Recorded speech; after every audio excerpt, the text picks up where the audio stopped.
你们没有告诉你妈去了你家里，这样好吗？没事的，我妈很明理的，知道我们是好朋友，她就不会在意了。她为什么要介意啊？哎呀，之前妈妈一直不高兴我和长安做朋友，我猜可能是因为和长安爸妈有矛盾吧。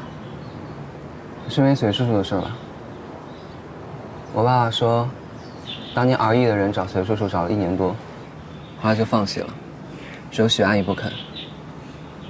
后来长安爸爸又去找许阿姨说别太执着，许阿姨很介意长安爸爸和RE的人统一战线，后来就闹不愉快了。原来你比我还了解我爸妈的过去。我也不清楚我父母的过去啊。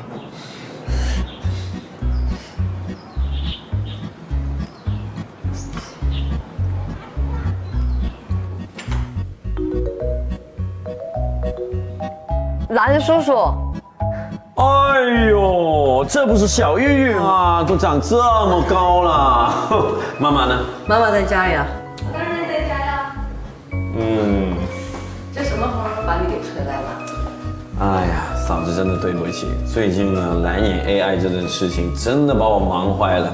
刚好今天家里人多，在这儿吃饭吧，一起热闹热闹。好，哇，真的好热闹哎！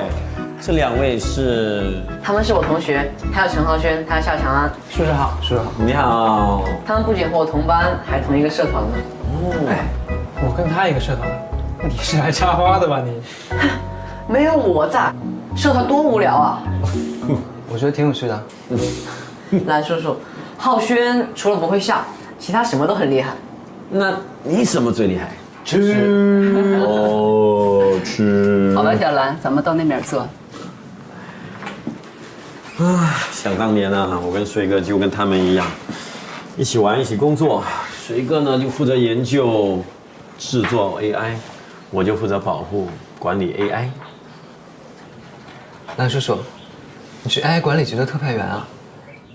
是的，10几年前你们还没生呢，那个时候水哥就做了这个世界上最具突破性的 AI， 完全革新了当时所有的技术。